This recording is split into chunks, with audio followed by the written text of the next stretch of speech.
이게 우리 앞에서도 여러 번 계속해서 이제 양해 말씀을 드리고 있는 게 우리 이제 기초 과정에서 지금 보시는 내용들 어떻게 보면 우리 시험에서 이제 골격에 해당하는 내용이고요. 중요하면서 어려운 내용들입니다. 골격이 쉬울 리가 없잖아요, 그죠?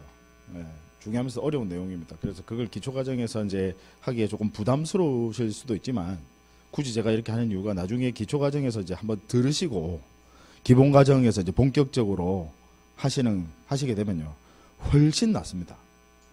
한 번이라도 뭐라도 들어놓고요 하시면 훨씬 낫습니다. 그것 때문에 이래 힘들지만 조금 무리한 선택을 하는 겁니다.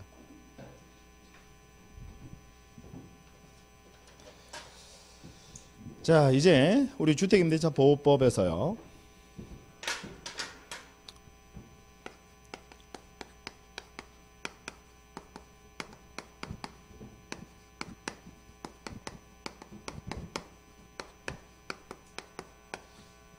우선 변제권입니다.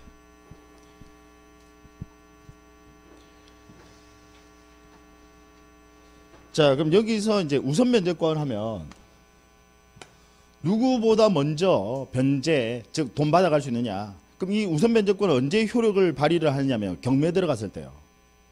경매에 들어갔을 때 이제 배당이라는 절차를 거치거든요. 마지막으로 이제 매각 대금이 나오면 그걸 가지고 나눠준다고요. 채권의 우열 관계에 따라서 돈을 배당을 해주는데 우선 변제권이라고 하는 것은 누구보다 우선해서 돈을 변제, 즉 배당받아 가느냐. 일반 채권자보다 우선한다라는 겁니다. 아무런 우선 변제권이 없는 일반 채권자보다 먼저 배당을 해준다라는 겁니다.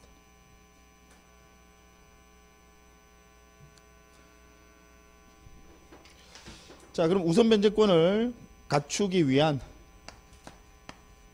요건입니다. 요건은요. 일단 우선 변제권을 가지려면 기본적으로 뭐는 갖추고 있어야 돼요? 대항력. 이제 대항력 하면 뭔지 아시죠? 주민등록 플러스 점유 인도. 그럼 대항력이 없으면 우선 변제권은 당연히 발생하지 않습니다. 대항력이 있음을 전제로 한다라는 거. 쉽게 표현하면 그 집에 전입신고 안 하신 분들은요 우선 변제권 아예 인정되지 않습니다. 대항력이 있음을 전제로 여기다가 플러스 뭐까지 하셔야 되냐. 계약서 들고 가서요 동사무소 가서 뭐도 받으셔야 되냐. 확정일자 받으셔야 돼요. 계약서 들고 가서요 동사무소에다 확정일자라는 게 그날 즉 도장 찍힌다 이 말이에요. 요거까지 받으시면 뭐가 발생한다고요? 아니 확정일자까지 받으시면 뭐가? 우선 변제권이 발생한다. 그럼 여기서 꼭 기억해 두실 것은 우선 변제권은 대항력이 있음을 전제로 한다라는 거. 따라서 대항력이 없으면 아무리 확정일자 계약서 들고 와서 확정일자 받더라도 우선 변제권 인정됩니까? 인정되지 않습니까? 인정되지 않는다는 거. 대항력이 있음을 전제로 한다라는 거.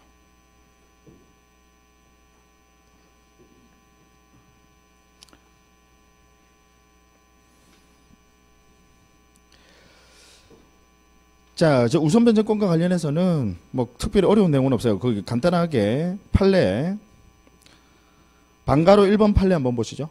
방가로 1번. 대항력 있는 주택 임차권과 분리하여 2페이지에 있습니다. 2페이지에.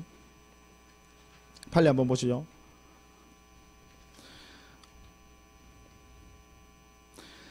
대항력 있는 주택 임차권과 분리하여 보증금 반환 채권만을 양수한 자는 임차주택에 대한 경매 절차에서 임차 보증금 우선 변제권자 지위에서 배당 요구를 할 수는 없다라는 거. 즉 보증금 반환 청구권의 우선 변제권을 가지려면 기본적으로 임차인의 지위, 즉 뭐도 갖추고 있어야 된다는 겁니까? 뭐도 갖추고 있어야 된다? 대항력 갖추고 있어야 된다라는 의미의 판례입니다. 다시 한번 말씀드리지만 대항력이 없으면 우선 변제권은 인정하지 않습니다. 그럼 아까 대항력이라는 게 뭐 말하는 거라고요? 주민등록 플러스 점유.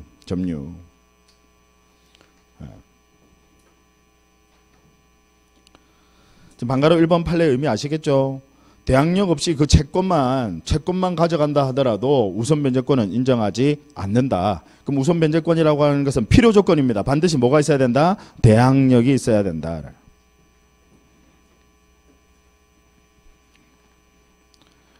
그 다음 그 바로 밑에 방가로 2번 판례를 한번 보시면요. 대항요건 및 하면 and입니다. 플러스입니다. 대항요건 및 확정일자를 갖춘 임차인과 소액 임차인은 임차주택과 그 대지가 임차주택 즉 건물 이야기하는 겁니다. 아시겠죠? 예, 그 건물과 그 대지가 함께 경매될 경우뿐만 아니라 임차주택과 별도로 그 대지만이 경매가 되더라도 이럴 경우에도 대지의 환가대금에 대해서 우선 변제권을 행사할 수 있다라는 게 대법원 판례입니다. 무슨 이야기인 줄 아시겠죠? 만약에 어떤 토지지상에 건물이 있어요. 주택이 있다 이 말이지. 그럼 거기에 지금 전입신고하고 점유하고 있고요. 플러스 계약서 들고 와서 확정일자까지 받으셨어요. 확정일자까지 받으신 분은 만약에 토지만이 먼저 경매가 들어갈 수도 있거든요. 일반적으로는 토지 건물이 같이 경매 들어가요. 근데 어떤 사정에서 토지만이 경매가 들어갈 수도 있습니다. 그럼 토지가 경매에 들어가서 그게 매각대금이 나왔다 이 말이지. 그럼 그 매각대금에 대해서도 역시 우선 변제권을 행사할 수 있습니까? 없습니까? 있어요. 즉 우리 임차주택에서 우선 변제권은 토지와 건물에 다 미친다라는 뜻입니다. 충분히 그 판례 이해하시겠죠? 네.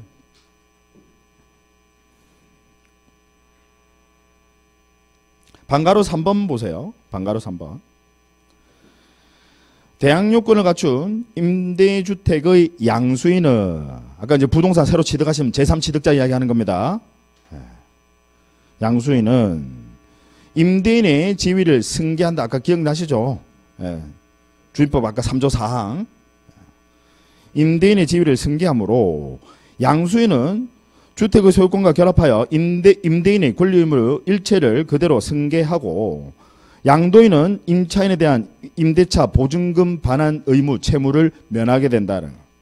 즉 승계한다고 했으니까 이제 양도인은 보증금을 돌려줘야 될 의무 있습니까? 없습니까? 없어요. 이제 누가 이 보증금 돌려주셔야 된다고? 새로운 소유자, 양수인.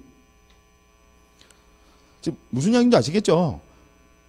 내가 세입자야. 내가 세입자인데 집주인이 있는데 집주인이 얘가 이 소유권을 넘겨버렸네.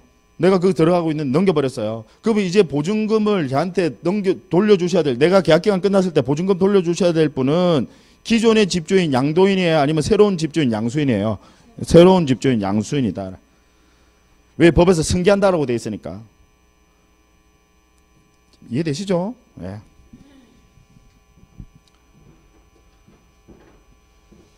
자, 됐습니다. 우선 변제권은 일단 우리 대항력이 큰 관문이거든요. 이제 세 번째로 공부하실게요. 주임법상 최우선 변제권입니다. 최우선 변제권.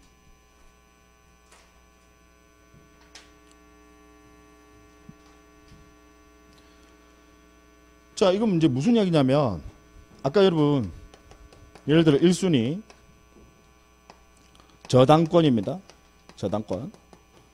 예를 들어 저당권의 뭐 채권 금액은 1억 원이다라고 한번 가정을 해볼게요. 1억 원. 그 다음 2순위고요. 2순위가 우리 주임법상 임차권입니다. 임차권. 가령 뭐 보증금 금액은 보증금이 뭐 2억이다라고 한번 가정을 해볼게요.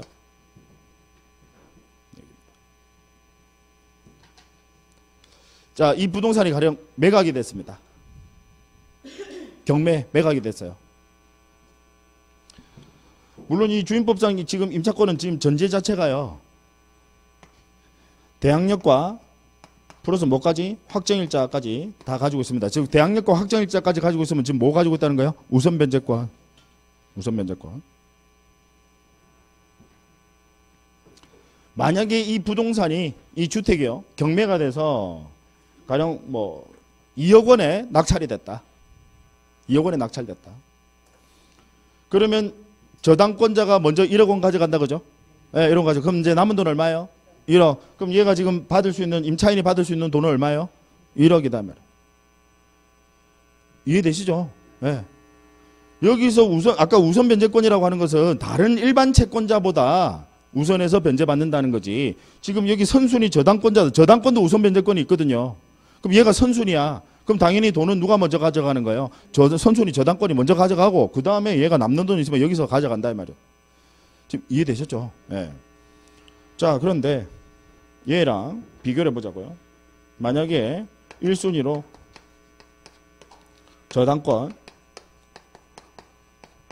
저당권의 채권 금액이 1억이다. 근데 2순위로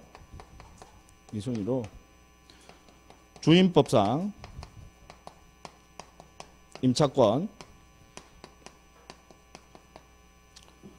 뭐 예를 들어서 뭐 창원에 가령 1천만 원이다라고 한번 가정을 해볼게요. 1천. 보증금이 금액이 작다 그죠? 만약에요 이 부동산이 경매가 돼서요 1억 원에 낙찰이 됐어요. 물론 얘는 전제자체는 아까 전제자체는 당연히 대항력을 가지고 있음을 전제로 합니다. 예. 자 1억 원에 낙찰이 됐어. 이제 1억 원에 누가 돈을 먼저 가져갈까요? 이 경우에 저당권자가 1억 원 가져가면 얘는 아예 돈 받을 거 없다 그죠? 지금 힘든데 보증금 1천만 원밖에 없는 소액 임차인이에요. 네, 소액 임차인. 지금 어디 다른 데 가서 지금 방 구하고 해야 되는데 이 돈이라도 있어야 되거든. 우리 법 취지 아시겠죠? 그래서 얘는요 결론부터 말씀드리면 1천만 원을 먼저 배당해 줍니다. 먼저 배당해 줍니다. 따라서 저당권자는 돈 얼마밖에 못 받아요? 9천만 원밖에는 못 받습니다. 이해되시죠? 네. 와, 여러분 이 제도 되게 뭐 합리적이지 않습니까? 네. 이 소액 임차인들 소위 이야기하는 우리 사회에서요 약자입니다. 그래서 이런 약자들은 특별히 더 보호해줄 필요 있다라는 거야. 그래서 여러분들 왜 이제 은행 가서 돈 빌려, 예를 들어서 내가 1억짜리 부동산을 가지고 있어요. 은행 가서 돈 빌리러 가보세요. 1억 원 다 빌려줍니까? 안 빌려줘요. 왜 다 안 빌려주는 이유는 이런 사람들이, 이런 소액 임차인들이 자기보다 먼저 배당받아 가거든. 아무리 내가 1순위로 저당권 설정했다 하더라도. 지금 이해하시겠죠? 그래서 이걸 우리는 여기 우선 변제권자보다도 먼저 배당받아 간다 그죠? 소액 임차인들은. 그래서 이걸 뭐라고 한다고요? 최우선 변제권이라고 표현합니다. 최우선 변제권.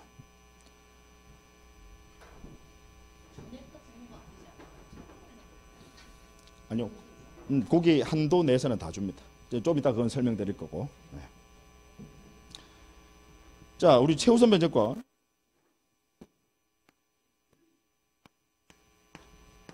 요건입니다.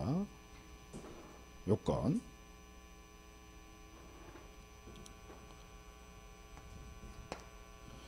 제가 별표 친 이유 아시죠? 네, 중요하다. 최우선 변제권이 인정이 되려면요. 대항력만 있으면 되고요. 확정일자 필요합니까? 필요 없습니까? 필요 없다라는 거. 이 부분 시험 중요해요. 여러분이 출제 자료도 내고 싶으실 거야. 아까 우선 변제권 인정되려면 뭐가 있어야 돼? 확정일자 있어야 돼. 근데 최우선 변제권은 뭐만 있으면 돼요? 대항력만 있으면요. 설령 계약서 들고 가서 확정일자를 받지 않더라도 인정해 줍니다. 최우선 변제권. 소액 임차인들은. 왜냐하면 소액 임차인들 중에서 왜 이제 법에서 이렇게 만들었느냐면 소액 임차인들 중에서요. 계약서 들고 가서 확정일자 받고 이런 것들도 잘 모르시는 분들도 많아요. 모르시는 분들도 많고 그 다음에 금액이 적다 보니까 설령 안다 하더라도 막 좀 귀찮아서 또 안 하고 이런 경우도 있어요. 그래서 우리 법에서는 굳이 계약서 들고 가서 확정일자를 받지 않더라도 최우선 변제권은 인정합니까? 인정하지 않습니까? 인정합니다. 아시겠죠? 네. 그 다음에 요건이요. 두 번째는요. 당연히 소액임을 소액 임차인이어야 됩니다. 소액 임차인. 금액이 큰, 뭐 예를 들어서 뭐 보증금 금액이 막 4억, 이런 분들은 최우선 변제 인정하지 않습니다. 요즘 보니까 진짜 돈 있는 사람들은 월세 살더라고요. 예전에 왜 여러분 그 도끼 아세요? 도끼라고 그 가수, 그 랩하고 하는 가수 있거든요. 아주 젊은, 뭐 비교적 젊죠. 야, 걔는 그러니까 왜 우리 소위 하기는 그 뭡니까 맨 위에 꼭대기에 펜트하우스. 갑자기 그렇게 생각이 나. 그런 데만 지금 월세 들어가서 그것도 새 집만 옮겨 다니더라고. 그런 분들 많더라고요. 당연히 소액 임차 보증금을 전제로 하는 겁니다. 아시겠죠? 네. 그 다음에 세 번째가요, 이 최우선 변제를 받을 수 있는 한도에 제한을 둡니다. 왜냐하면 법은 항상 공평해요. 여러분 생각해보세요. 은행 입장에서 봤을 때, 야, 이거 소액 임차인들 무조건 다 최우선 변제를 다 인정해줘 버리게 되면 은행은 나중에 한 푼도 못 가져갈 수도 있어요. 내가 설령 1순위로 저당권이 설정이 됐음에도 불구하고. 그죠? 그래서 이 은행과의 관계, 즉 저당권자의 관계를 또 고려할 필요가 있다는 거지. 그래서 주택 가격의 2분의 1 한도 내에서만 소액임차 보증금의 최우선 변제를 인정합니다.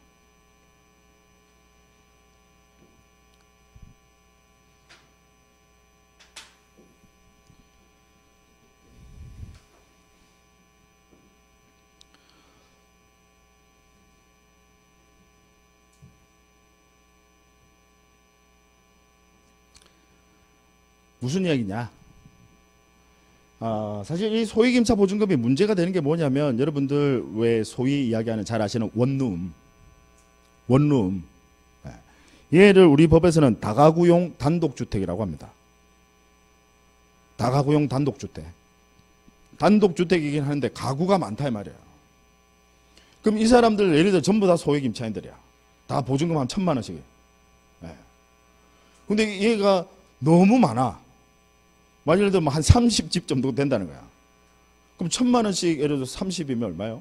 3억입니다. 3억입니다. 야, 이거 전부를 다 인정해 주기에는 이건 은행 입장에서 봤을 때 이건 너무나도 가혹하다 이 말이에요. 그래서 이 주택 가격은 결국 뭘 이야기하냐면 매각대금 이야기합니다.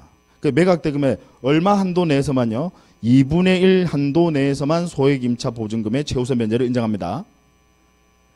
아시겠죠? 네. 그래서 은행이 보통 돈 빌려주실 때요, 은행이 돈 빌려줄 때 자기들 리스크를 최소화시키려고 하거든. 그러니까 예를 들어 1억짜리 부동산이면요, 기준 자체가 거의 한 5천만 원. 얘가 거의 기준이에요. 거기서 이제 플러스 알파 정도 됩니다. 소액 임차인들 현황 보고. 무슨 이야기인지 아시겠죠? 그래서 아마 실무 가시면 이제 들어보실 건데 방빼기라고 하거든요. 방 한 칸당 소액 임차 보증금 그거 감안해서 대출 나간다고요. 아시겠죠? 네. 왜 기준 50%인지 아시겠죠? 아까 2분의 1 한도 내에서만 소액임차 보증금의 최우선 변제를 인정하니까 대출 나갈 때 1억짜리 부동산이면 일단 은행은 얼마는 안전해요. 만약에 1억짜리 부동산이다 그러면 얼마는 안전한 겁니까? 5천만 원은 안전하거든. 이해하시겠죠? 네. 자, 요 요건 별표 쳤습니다. 제가 다시 한번 강조를 드립니다. 일단 아까 우선 변제권은 요건 대항력에다 플러스 뭐까지 있어야 된다고? 확정일자. 근데 소액임차인들은 우리 최우선 변제, 소액임차 보증금 최우선 변제권은 요건 뭐만 있으면 된다고요? 대항력만 있으면 된다. 확정일자는 필요해요? 필요 없어요? 필요 없어요. 뭐 있어도 상관없고 없더라도 최우선 변제는 인정한다 이 말이지. 되시죠? 그 다음에 다만 소액임차 보증금을 전제로 하는 거고, 소액임차 보증금을 전제로 하고, 거기다가 한도는 주택 가격이 얼마? 2분의 1 한도 내에서만. 자, 우리 법 규정 잠깐 살펴보죠. 2페이지 한번 보세요. 자료 2페이지. 거기 최우선 변제 주임법 8조 보시면, 자, 1항 임차인은 보증금 중 일정액을 다른 담보물권자보다 우선하여 변제받을 권리가 있다. 다른 담보물권자도 우선 변제권이 있거든요. 그럼 그거보다 우선한다. 그래서 이걸 강학상 뭐라고 표현한다고? 최우선 변제권이라고 합니다. 다른 담보물권자, 즉 저당권자. 여러분 저당권자도 우선 변제권이 있거든. 근데 걔보다도 우선한대요. 설령 선순위가 아니라 하더라도.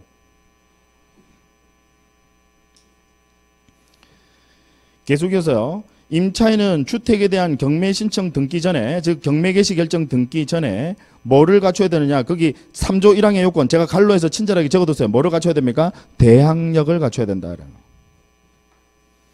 즉 확정일자는 필요해요? 필요 없어요? 필요 없어요. 대항력만 갖추면 된다. 확정일자를 받아도 당연히 상관없고 확정일자가 없더라도 최우선 변제권을 인정하겠다 이 말이지.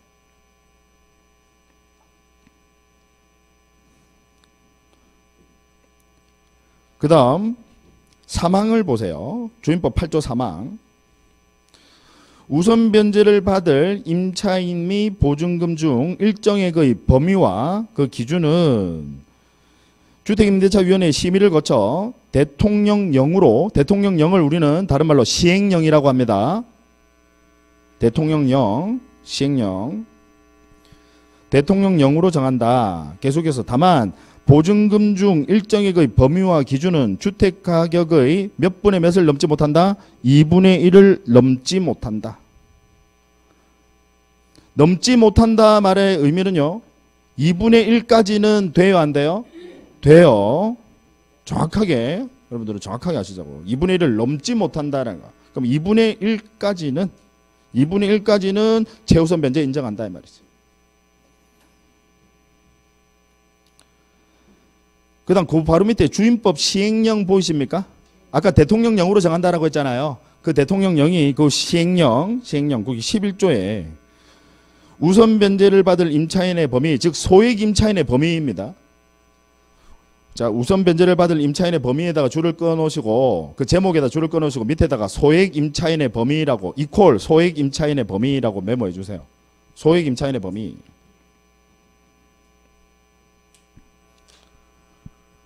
거기 1호 보시면 서울특별시는 뭐 1억 현재입니다. 현재 서울특별시는 1억 6,500만 원까지는 소액 임차인으로 본다 이 말이지. 이게 1억 6,500만 원이 넘어. 그러면 얘는 소액 임차인이 아니에요? 아니에요. 그 다음에 2호에 보시면 그 과밀억제건형, 우리 수도권 지역의 과밀억제건형, 이제 수도권에 있는 위성도시들 이야기하는 겁니다. 위성도시들. 그 다음 뭐 세종시, 뭐 용인시, 뭐 화성시, 김포시 이런 데들은 소액 임차인의 범위가 얼마라고요? 1억 4,500만 원. 지금은 외우실 필요 없어요. 그냥 요 정도가 이제 소액 임차인의 범위다. 그 다음 3호에 보시니까 광역시, 우리 광역시 아까 과밀억제권역 제외하고 광역시 하고요. 그 다음에 안산시, 뭐 광주시, 파주시, 이천시, 평택시 얘들은 소액 임차인의 범위 얼마라고요? 8,500만 원. 그 다음 4호를 보세요. 그 외에 이제 나머지 그 밖의 지역은 소액 임차인의 범위가 얼마? 7,500만 원. 그러면 여러분 지금 우리 창원 특례시는 여기 중에서 몇 호에 해당될까? 7,500원. 900만 원. 그 밖의 지역 7,500만 원. 그래서 7,500만 원까지가 소액 임차인이다 이 말이에요. 되셨나요? 예. 그 다음에 주임법 시행령 10조 보시면 보증금 중 아까 일정에 보증금 전부를 다 보호해주는 최우선 변제 인정하는 거 아닙니다. 소액 임차인들 제가 예전에 실제로 제 친구가 이런 일을 당했어요.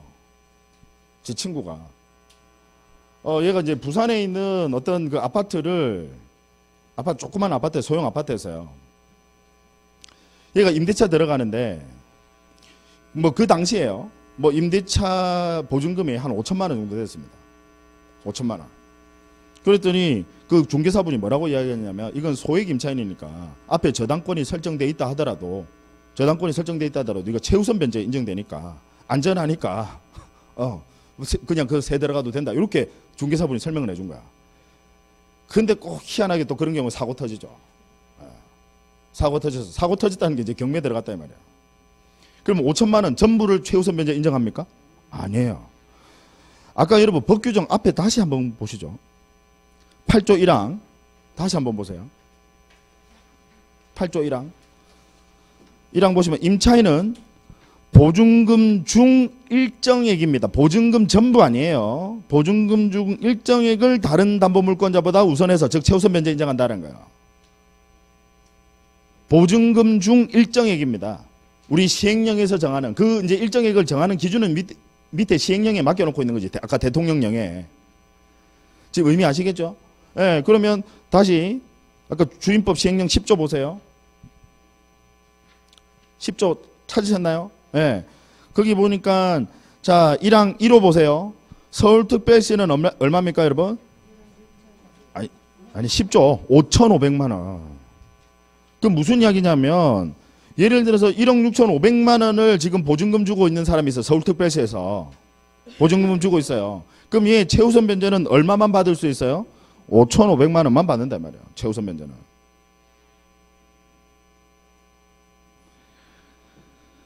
그 다음 아까 2호 3호 그 규정 똑같고 4호 보세요. 4호 그 밖의 지역. 그러니까 우리 창원 같은 경우는 그 밖의 지역에 해당된다 그죠? 예, 그럼 그 밖의 지역이니까 얘는 얼마예요?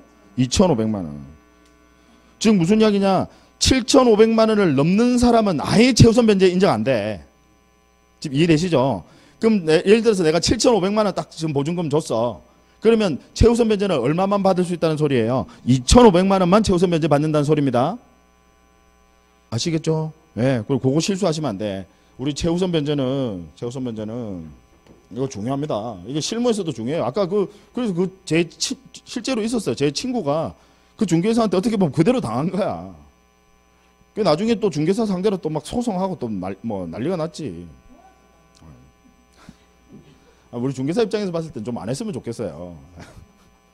근데 요즘 막 일반인들이 이제 뭐 권리 의식이 투철해요. 자, 아까 최우선 변제는 소액 임차임을 전제로 합니다. 소액. 보증금 전부입니까? 아니면 보증금 중 일부입니까? 일부. 자, 그래서 보증금 중, 소액 보증금 중 일부만 최우선 변제 받는다라는 거. 이 부분. 보증금 전액 아니에요.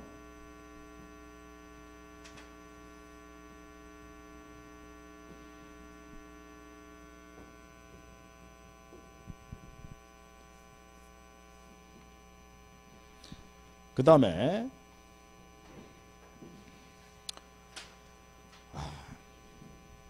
또 실수 많이 하는 거 우리 중개사분들 예를 들어서 지금 2024년 제가 한번 예를 들어 볼게요. 자, 이 소액 임차 보증금과 관련해서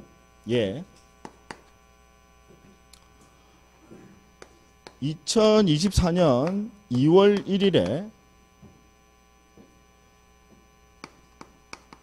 소액 임대차 계약을 체결했어요. 가령 뭐 창원을 예를 들고 뭐 창원에서 예를 들어서 만약에 아까 2,500만 원. 그럼 2,500만 원이면 이제 전부 다 받을 수 있다 그죠? 최우선 변제. 아니에요. 내가 만약에 여러분들 그냥 지금 생각하시는 대로 그 판단해 보세요. 제 눈치 보지 마시고. 자꾸 이제 틀리니까 여러분들이 본의 아니게 자꾸 이제 눈치를 보면서 답을 하게 되는데 제가 늘 강조를 드리지만 뭔가 배우실 때는요 넘어지는 걸 두려워하시면 안 됩니다. 자전거 배우실 때 넘어지는 거 안 넘어지려고 애쓰면서 배우시는 분들은 배우는데 오래 걸립니다. 근데 막 보호장구 다 착용하고요 넘어져도 상관없다라고 배우시는 분들이 훨씬 빨리 배워요. 만약에 2,500만 원입니다. 그러면 최우선 변제 창원 지역을 예를 들고요. 아까 2,500만 원. 그러면 전액 최우선 변제 받을 수 있습니까? 없습니까? 있어요. 아까 보증금 7,500만 원 이하니까 당연히 소액 임차인에 해당하고 그중에서 아까 보증금 7,500만 원 중에서 일정액 얼마? 2,500만 원은 최우선 변제 받는다 이 말이에요. 지금 이해되시죠? 네. 자, 가령 이분이 24년 2월 1일 날 소액 임대차를 했어. 그런데 그 부동산에 저당권이 설정되어 있는데 예를 들어 저당권이 뭐 2003년 가령 2월 1일에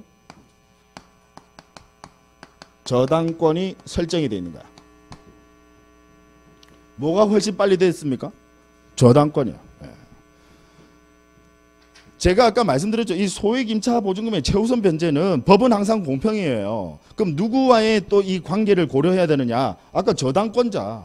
그래서 2분의 1 한도 내서 이런 규정도 나오는 겁니다. 지금 이해하시겠죠? 저당권자의 관계를 고려해야 된다는 거지. 그럼 여러분이 만약에 은행이다라고 생각해 보세요. 저당권자입니다. 그럼 내가 돈 빌려줄 당시 2003년도 2월 1일이었어. 그러면 이때도 소액 임차인의 기준이 있었을 거거든. 이 저당권 설정 당시에도 소액 임차인의 그 범위와 기준이 있었을 거라고. 그죠? 그러면 은행 입장에서 봤을 때는 당연히 그 당시에 돈 빌려줄 때 그 당시에 시행되던 법을 생각하면서 돈 빌려줬을 거라고. 지금 이해되세요? 예. 네.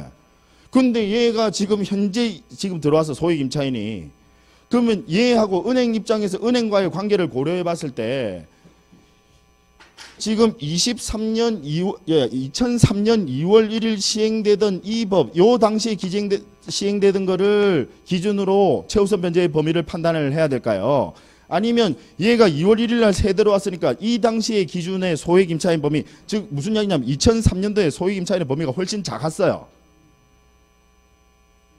시간이 지나면서 물가가 올라가고 하니까 이 소액 임차의 범위는 계속해서 늘어나고 있거든요.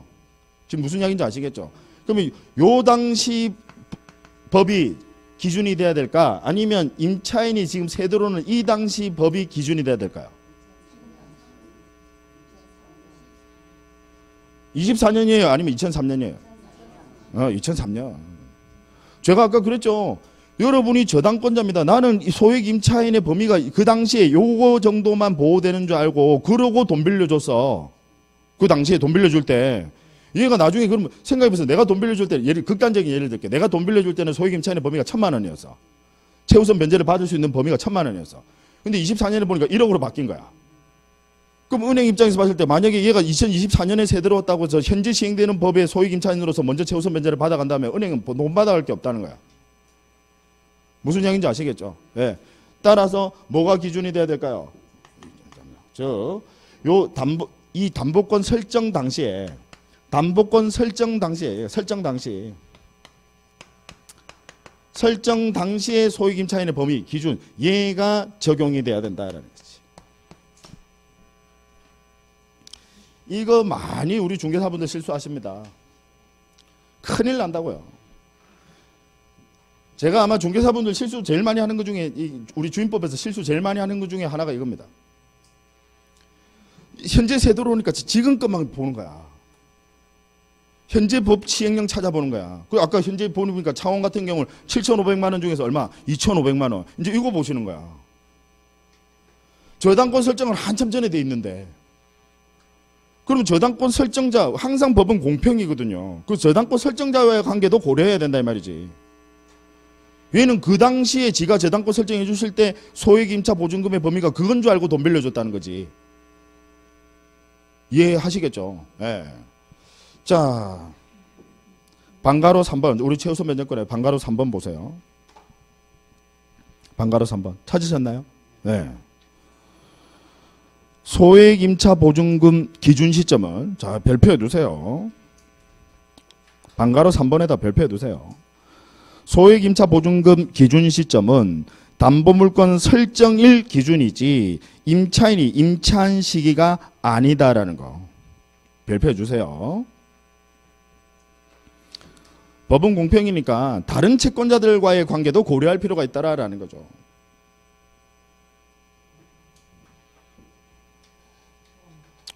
이해하셨죠?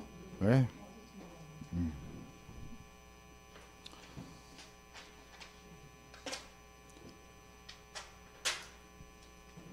자, 그 다음에 네 번째 테마입니다.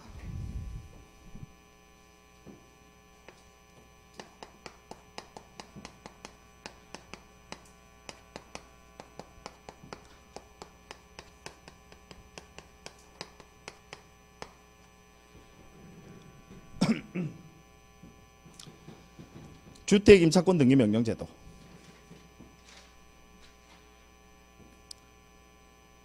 자, 오늘 아까 제가 이제 첫 시간에 들었던 예 한번 생각해 보세요.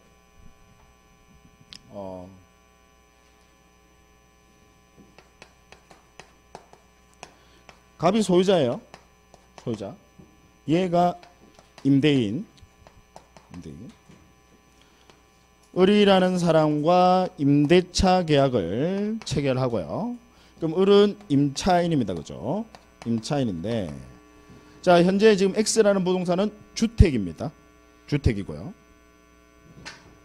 요 임차인은 현재 주민등록과 점유, 여기다가 플러스 뭐까지 받았느냐면 확정일자까지 받았어.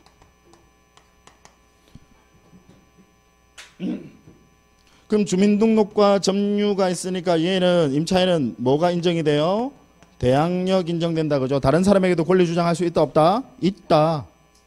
대항력 인정되고, 거기다가 플러스 확정일자까지 받았으니까, 이제 확정일자까지 다 받았으니까 뭐까지 인정이 됩니까? 우선 변제권도 인정되더라 이 말이지.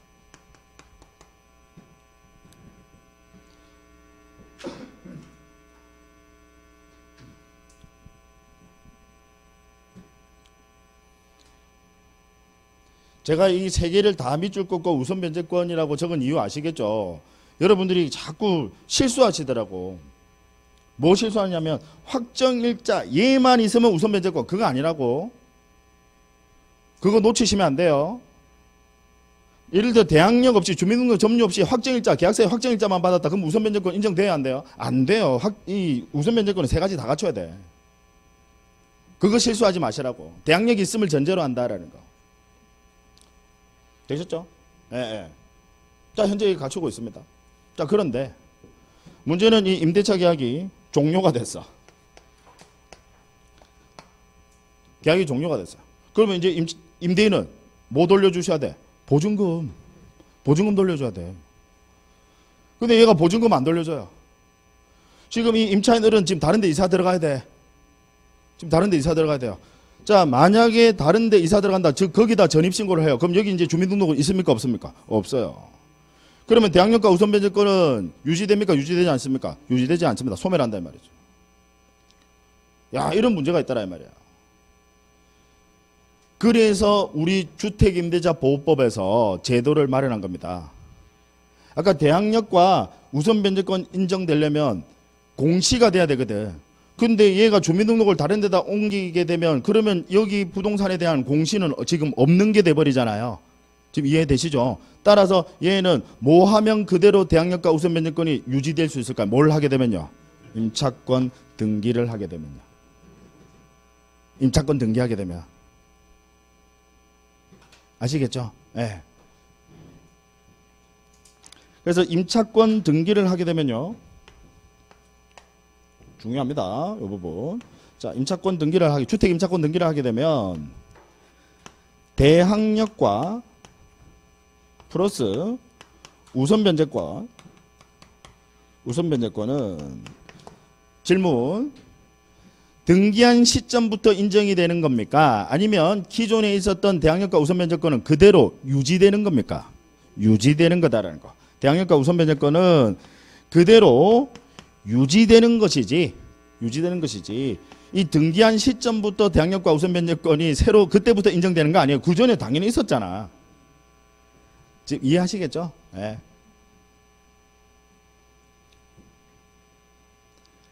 자, 그 다음에요. 또 아까 임차권 등기는요. 주택 임차권 등기는 우리 등기법에서요. 당연히 공동신청주의에 따라서 공동신청하는 것이 원칙이에요. 그럼 누가 가셔야 돼? 공동신청이니까 누가 가셔야 돼? 갑과 을이 가셔야 돼.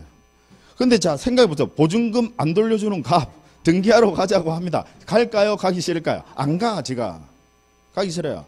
그래서 현재 우리 주임법에서는 임차권 등기 명령제도입니다. 이거는 우리 주택 임차인이 즉 보증금을 못 돌려받은 반환받지 못한 주택 임차인이 어디에 가서 신청을 하는 거죠? 어디에 가서? 법원 가가지고요. 항상 권리구제는 법원을 통해서 받으셔야 됩니다. 법원 가서 임차권 등기 명령 좀 내려주세요 라고 신청을 합니다.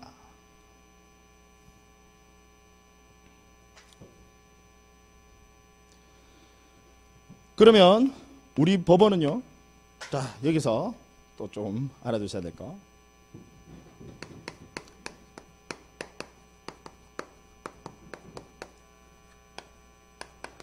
자, 우리 법원의 재판에는요, 종류가 두 가지 있습니다. 하나는 판결이고 또 하나는 결정. 자, 종류 몇 가지 있다라고요? 두 가지. 그 재판이라는 게 심리하고 판단한다 이 말입니다. 심리, 판단, 요걸 재판이라고 합니다. 판결은요, 변론이라는 절차를 거치고 판단을 내리면 판결. 변론. 그 다음 결정은요, 변론이라는 절차를 거치지 않고요, 제출한 서면만 가지고 심리에서 바로 판단 내리는 것을 결정이라고 합니다. 이제 판결과 결정의 차이 아시겠죠? 여러분, 왜 변론, 드라마나 영화 보셨잖아요. 변론이 뭐냐면 법정에 가서 자신의 주장과 진술, 입증 뭐 이런 것들을 하는 겁니다. 그런 소송 행위를 하는 겁니다. 그걸 변론이라고 해. 직접 법원에 가셔가지고. 그래서 보통 변론 기일이 뭐 한 달에 한 번 정도 뭐 이렇게 열리거든요. 뭐 수차례 가셔야 되는 거지. 증인 하나 또 불러놓고 또 증인 신문하면서 변론기를 엽니다. 어느 게 시간이 오래 걸릴까요? 어느 게 오래 걸릴까요? 판결. 비교할 수가 없습니다. 판결 변론 절차 거쳐야 되거든. 한 달에 한 번씩 변론기를 계속 열어서 그게 뭐 6회 변론기일, 7회 변론기일, 8회 변론기일, 뭐 증인 많으면 계속 변론기를 엽니다. 그러니까 이번에 여러분 그 아시잖아요. 지금 뭐 이제 사회적으로 문제가 되는 그 누구 그 지금 재판 1심 판결만 뭐 2년 6개월 걸렸대. 1심만. 이제 2심, 3심까지 가야 되는데 1심 판결만 그래 걸렸대요. 당연히 비교할 수 없습니다. 변론 절차 훨씬 오래 걸려. 그럼 어느 게 신속합니까? 결정. 비교가 안 돼요. 얘는 신청하면 제출한 서면만 가지고 바로 판단하니까 2, 3일 내로 바로 결정이 나와. 그럼 한번 생각해 보자고. 자, 여러분. 등기를 안 해주니까요. 얘 지금 빨리 이사 나가야 돼요. 여러분 잘 생각해 보자고. 지금 얘 빨리 이사 나가야 됩니다. 지금 다른데 지금 이사 들어가야 된단 말이에요. 근데 얘가 등기를 안 해주는 거야. 그대로 이사 나가면 돼요, 안 돼요? 안 돼요. 큰일 나요. 근데 이것도 모르시는 분 계시더라고. 그냥 이사 나가고 하시는 분 계시더라니까. 안타까워 보면. 큰일 나요. 그럼 이게 그대로 유지되려면 뭐 하셔야 된다고요? 임차권 등기, 주택임차권 등기를 하셔야 되는데 등기는 공동신청주의니까 원칙은 같이 가셔야 돼. 근데 같이 가지 않으니까, 응하지 않으니까 이제 법원을 통해서 우리는 권리구제를 받을 수밖에 없습니다. 그래서 임차권 등기를 좀 명령 내려주세요라고 법원에다가 신청을 합니다. 그러면 얘는 당연히 신속성을 요구할까요? 요구하지 않을까요? 요구하지. 빨리 해줘야지. 지금 이사 나가야 되는데. 이거 이사 나가야 되는데 2, 3년 지나서 판결 나온다. 무슨 의미가 있습니까? 지금 이해하시겠죠? 따라서 법원에서 결정을 내릴까요? 아니면 판결을 내릴까요? 결정. 그래서 우리 법원에서 결정을 내린다는 거. 당연히 신속성을 요구한다 이 말이지.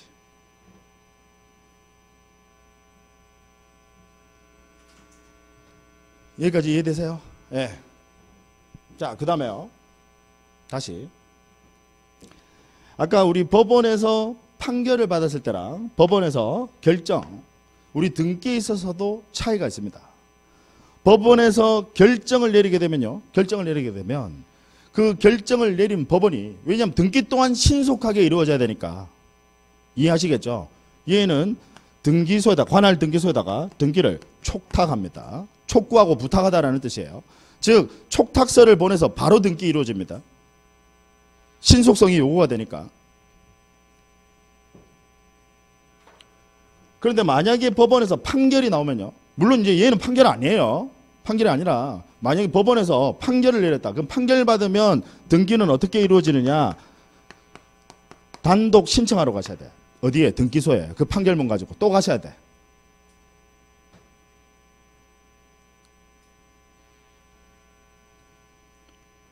나중에 등기법을 위해서도 여러분들 기억해 주시자고. 기계적으로 나와야 돼. 우리 법원에서 판결 나오면 등기는 어떻게 이루어진다고? 단독 신청. 즉 법원에서 나온 판결문을 가지고 또 등기소 가셔야 돼. 승소한 사람이. 여기서 단독으로 신청한다는 것은 누가 단독으로 신청하느냐? 당연히 승소자가요. 소송에서 이기신 분이 그 판결문 들고 다시 등기소 가셔야 된다고.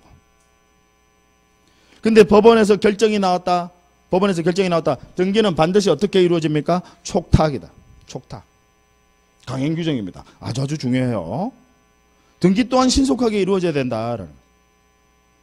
신속성을 요구하니까.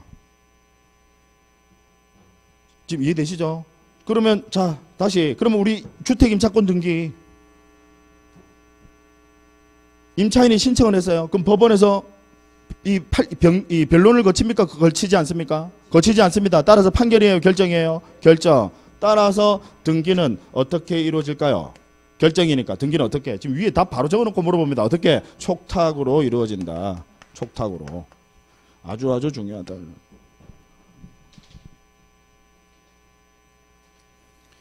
위에 요거 기억해 두시자고요. 우리 법원에서 결정 나왔어. 신속성을 요구하는 결정 나왔어. 그럼 등기도 어떻게 이루어져? 촉탁. 신속성을 요구하니까. 근데 법원에서 오랜 시간을 거쳐서 변론을 거쳐서 판결을 내렸습니다. 그러면 등기 어떻게 이루어져? 만약에 판결이 나왔다면 등기는 어떻게 이루어져요? 단독 신청. 누가 단독으로 신청한다고? 승소자가 단독으로 신청합니다. 등기는 공동 신청주의지만 이때는 공동으로 가실 필요는 없다 이 말이죠. 판결 받았으면 혼자 가시면 돼. 단독 신청이다. 되셨나요? 네. 자, 그러면 요 임차권 등기 명령 제도와 관련해서는 다른 건 다 설명드렸고 하나만 더 추가를 합니다. 자, 주임법 3조의 3 우리 임차권 등기 명령 법 규정 나오죠? 주임법 3조의 3 찾으셨죠? 예. 네. 거기에 맨 아랫부분에 6항을 보세요. 동그라미 6항. 법이 참 잘 만들어뒀어요. 자, 6항 찾으셨나요? 예. 네. 내용 보시면 임차권 등기 명령 집행에 따른 임차권 등기가 끝난 주택을 이미 임차권 등기까지 됐어요. 그 주택을 그 이후에 임차한 임차인은 제8조에 따른 우선 변제, 아까 제8조에 따른 우선 변제가 뭐냐면 최우선 변제 이야기하는 겁니다. 소액 임차인들 최우선 변제. 최우선 변제를 받을 권리가 있다 없다? 없다. 무슨 이야기냐? 무슨 이야기냐? 자, 한번 생각해 보자고요. 잘 생각해 보자고요. 얘가 지금 임차인이야. 임차인이에요. 보증금 안 돌려주는 거예요. 그래서 임차권 등기 명령 제도에 의해서요. 현재 임차권 등기까지 돼 있어요. 그러면 이제 얘는 이사 나가겠다 그죠? 지금 그대로 유지되잖아요. 대항력가 우선 변제권 지금 등기까지 이제 돼 버렸어. 그럼 그대로 대항력가 우선 변제권 이제 유지가 되니까 이사 나갈 거 아니에요. 이사 나가려고 이거 하는 거거든. 이사 안 나갈 것 같으면 굳이 임차권 등기 명령 신청할 필요 없어. 지금 이해하셨죠? 예. 네. 그럼 이제 이사 나갈 거야. 그럼 집 비어져 있다 그죠? 그럼 얘가 또 무슨 짓 하느냐? 얘가 또 무슨 짓 하느냐? 이제 다른 사람 또 임차인 또 들여. 집 비어져 있으니까. 임차인 들이는데 여기다가 만약에 소액 임차인이 들어온다 이 말이죠. 지금 새로 어른 소액 임차인이 아닌데 새로 들어오는 사람이 예를 들어 병이 새로운 임차인인데 이 병을 들이는 거야 갑이. 근데 얘가 소액 임차인이야. 그러면 소액 임차 보증금의 최우선 변제권을 만약에 인정을 해주면 이제 은행 입장에서 봤을 때 보세요. 앞에 얘도 우선 변제권 인정해줘. 그 다음 소액 임차인은 또 최우선 변제 인정해준다네. 집 비어져 있는 바람에 이중으로 지금 그 임차인들의 그 보증금을 앞에서 지금 부담해야 되는 그런 모순이 생긴다고. 지금 이해하시겠죠? 따라서 이 경우에는 임차권 등기 명령이 되어 있는 집에는 소액 임차인이 들어가더라도 소액 임차 보증금 최우선 변제 받을 수 있다 없다? 없다 이 말이야. 법 잘 만들어져 있죠. 네. 너무 당연한 거 아닙니까? 이거 비어져 있다고 또 소액 임차인 또 들으면 그럼 은행 바보 되는 건데. 항상 여러분 우리 법은 공평이다. 아시겠죠? 예. 자, 여기까지 하시도록 하겠습니다. 잠깐 쉬었다가요. 이어서 하도록 할게요.